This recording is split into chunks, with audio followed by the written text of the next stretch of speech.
আমরা একটা এক্সারসাইজ করি ইন্টারফেস থেকে UML ডায়াগ্রামের এখানে একটা দেখতে পাচ্ছি। এখানে যেটা দেখানো হচ্ছে যে আমার ৩ টা ইন্টারফেস আছে। আর হলো ২ টা ক্লাস আছে। ২ টা ক্লাস আমার এই ৩ টা ইন্টারফেসকেই হলো ইমপ্লিমেন্ট করতেছে। তাহলে যদি দেখি আ শুরুতে আমি কি করব? যে আমার ১ম স্টেপ হবে এই ৩ টা ইন্টারফেসকে আ কোডে কনভার্ট করা। সেটা আমি কিভাবে করব? আমরা তো জানি যে ইন্টারফেস এখানে নাম দেয়া আছে এই যে ১ম ইন্টারফেসটা I1 তাহলে I1 ইন্টারফেসের মধ্যে আছে সেট আ এখানে হলো এটা আমার প্যারামিটার আর এটা হলো রিটার্ন টাইপ। তাহলে আমি রিটার্ন টাইপ লিখলাম আগে এই যে স্ট্রিং ফাংশনের নাম সেট আর এটা হলো আমার প্যারামিটার স্ট্রিং সি। আচ্ছা এখানে আমি সেমিকোলন দিলাম কারণ এখানে আমার কোশ্চেনে আর কিছু দেয়া নাই। যার কারণে আমি এখানে আর কিছু ইনক্লুড করব না। এরপরের যেটা এখানে দেখতে পাচ্ছি যে I2 নাম আর এখানে শুধু একটাই মেথড আছে সেটা হলো শো আর যেটা হলো কোনো প্যারামিটার নাই আর ভয়েড রিটার্ন টাইপ। তাহলে এখানে আমি লিখলাম যে ইন্টারফেস I2 ভয়েড এখানে ফাংশনের নাম শো ছিল আর কোনো প্যারামিটার ছিল না। তারপর থার্ড যে ইন্টারফেস সেটার I3 এটা হলো ডিসপ্লে কোনো প্যারামিটার নাই আর কোনো রিটার্ন টাইপ নেই। তাহলে এখানে ইন্টারফেস I3 ভয়েড এখানে ডিসপ্লে। এরপরে আমি এরিয়া সি এই মেথডটাকে হলো লিখবো।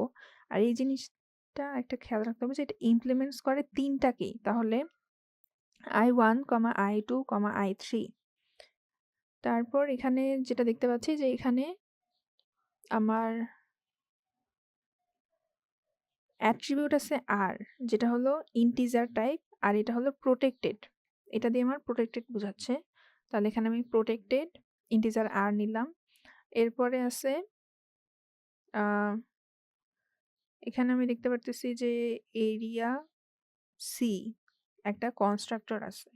তাহলে আমি একটা কনস্ট্রাক্টর দিয়ে এখানে ইনিশিয়ালাইজ করে দিছি আমি যাতে কোডে সুবিধা হয়। আর একটা জিনিস এখানে কিন্তু কোনো প্যারামিটার নেয়নি। এখানে যেহেতু কোনো প্যারামিটার নেয় নাই বা পাস করে নাই, তাহলে আমি এখানে বুঝতে পারতেছি যে এটা এখানে আমি কোনো ইউজার ইনপুট নিচ্ছি না। আমি ডাইরেক্ট তাহলে এখানে ইনিশিয়ালাইজ করে দিব। এরপরে যেটা আমার এইটা তো করা হলো। এই ৩ টা বাকি আছে। তাহলে আমি সেট ফাংশন দিয়ে এই যে সেট ফাংশন দিয়ে যেটা হলো আমার স্ট্রিং এখানে বলছে স্ট্রিং আর এটার প্যারামিটারও দেয়া আছে দিয়ে আমি এটা ইনিশিয়ালাইজ করে দিলাম। আর এটা যেহেতু রিটার্ন টাইপ আছে একটা এজন্য আমি এখানে রিটার্ন সি করতেছি। আরেকটা সবথেকে ইম্পর্টেন্ট জিনিস যে আমি যখন ক্লাসের মধ্যে ইন্টারফেসের কোনো ফাংশনকে হলো যে ওভাররাইট করব আমাকে মাস্ট এখানে পাবলিকটা লিখতেই হবে। এখানে মাস্ট আমার পাবলিকটা লিখতেই হবে। এটা কিন্তু মিস করা যাবে না। এরপরে আমি যে পরেরগুলো যে মেথড আছে সেগুলোকে ওভাররাইট করব। যে এখানে ভয়েড শো এখানে আমি জাস্ট একটা প্রিন্টের জন্য প্রিন্ট ফাংশন দিলাম। আলাদা করে কিছু দেখাচ্ছে না। ডিসপ্লেতে আমি জাস্ট এখানে এরিয়াটা ক্যালকুলেট করে দেখাচ্ছি। এরপরে দেখি এই যে এরিয়া যে আরেকটা ক্লাস আছে আর রেক্ট্যাঙ্গেলের জন্য এটারও হলো সেমভাবে ৩ টাকে আমার ইমপ্লিমেন্ট করতেছে। তারপর এটার মধ্যে ২ টা অ্যাট্রিবিউট আছে যেটা আমি লিখলাম। তারপর এখানে যে একটা কনস্ট্রাক্টর আছে ডিফল্ট কনস্ট্রাক্টর তো ওইটার মধ্যে আমি এখানে ইনিশিয়ালাইজ করে দিছি। দেওয়ার পর আমি সেমভাবে বাকি যে